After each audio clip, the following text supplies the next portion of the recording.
Okay, Neil. Eric, you're through, but do you leave with a slight feeling of almost embarrassment at how you let that game nearly go?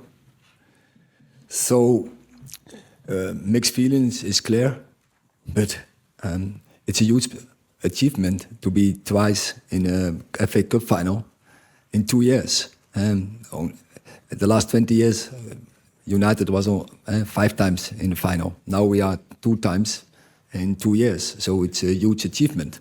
But of course, when you are so in control in the game, when you're so dominating the game and 3-0 up, then we should bring it over the finish. And the way we did was not good.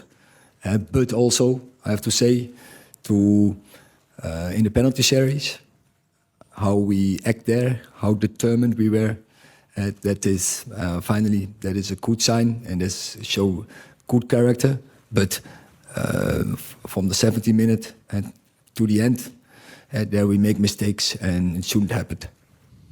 Eric, there's been a few occasions this season where you've played okay as a team, and then you have periods, and it might be like 3 minutes, like at Chelsea, or 20 minutes, or half an hour, where the team just doesn't seem to function, and any game can get away from you. Why does that happen, and why has it not been stopped? Yes, I see that similar. So we can play on very high levels, but in the same match also we can go very in low levels in the same game, and that's not explainable. But it has to do with manage the game, of course, take responsibility, take each other in the responsibility. So keep organized and make the right decisions. And I have to teach my players, clear. And we have to do better in such occasions. But also I have to say, the most difficult we can do to put ourselves in a winning position. And the last thing is much easier. But we, in several occasions, we let each other down and we let the result slip away. But today we got away with it. Eric, how do you explain that lack of game management? Because there are some experienced players out there, Onana, Maguire, Fernandes, Casemiro, Rashford even. You know, that's not a young side. And it's been 2 years now, so surely they should be able to see out a game from 3-0 up. It's clear, and we can talk about it, and it's true.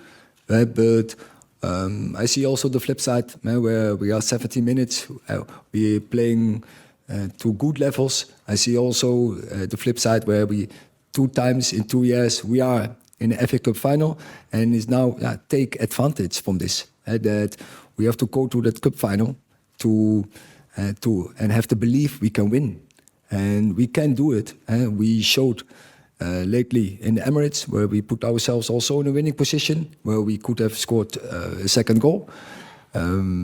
We showed last season in this cup final that we had a really good opportunity to win this cup final. But we play against probably the best team in the world. So you have to play 90 minutes and extra time to your highest levels. Otherwise you don't have a chance. And so we need a team, put a team out who taking that responsibility, and we have the players to do it, but they have to believe from the first whistle till the final whistle. Can you understand why Manchester United fans, many of them, will be embarrassed at the way you've got to the final? Obviously they're happy you're there, but embarrassed at the manner in which you've made it there. No, I don't. I can't see that word, because in the end of the day, it's about the achievement. And I see the mistakes we make. We can't look away from it, but it's not an embarrassment. It's, as I say, it's a huge achievement. So even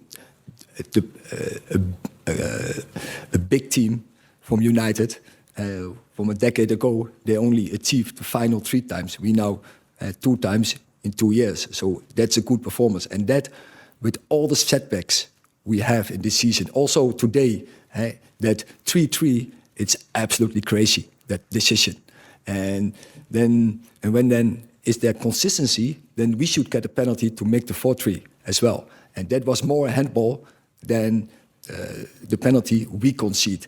And that happens also lately many times. It was Chelsea to crazy penalties. It was Liverpool penalty also, very debatable. So that happens also. And it looked like it's going, it's like a curse against us. But we will take energy from this, and we go in the last weeks, and we have to build the confidence and to take advantage from this as well. Can I just ask what the mood is like in the dressing room? Are they in there celebrating? Are they down? What's the mood like in the dressing room? No, they also see it. They are mixed feelings. They are also disappointed by to allow the opponent. And I have to say, big compliment to Coventry as well. And they kept fighting. So, but by the end of the day, we allowed them to the return in the game, and it is completely unnecessary if you do your job. Hi, Eric. You said there that you have to teach the team to manage and control games better. And it's happened a lot this season. There's obviously a lot of change going on. The days like this, when you blow a 3-0 lead, risk weakening your position as manager, do you think? It would be crazy. You need the tools also to manage this. And with all the injuries, we don't have so many tools, and we don't even have a back four to play players in their best positions. And so I have to also, on that part, I have to give the team also a compliment that players they manage that to play in a position they are not in their best, but they do the job there, and they're playing and giving 100%, what is normal, of course. But it's not always easy when you're not. You can't play your best football when you're not playing in your best position. Last question. Eric, it looks like you picked up more injuries today. Have you got any more details on those? And between now and the end of the season, does the focus now need to be on ensuring you can get as many of your players on the pitch to be able to compete with City in the final? That is one thing, yeah. But also, I think the players should prove that they earn to play in the final and to give performances in the coming weeks. And of course, we have also to defend our position in the Premier League as well. So yeah, but it would be helpful if we return some players in the squad and in the team and that they fit. Because if you want to beat Manchester City, you don't need even 11 players. You need a squad. You need a bench who also can step in if necessary and in whatever situation you are in. Okay, thank you very much.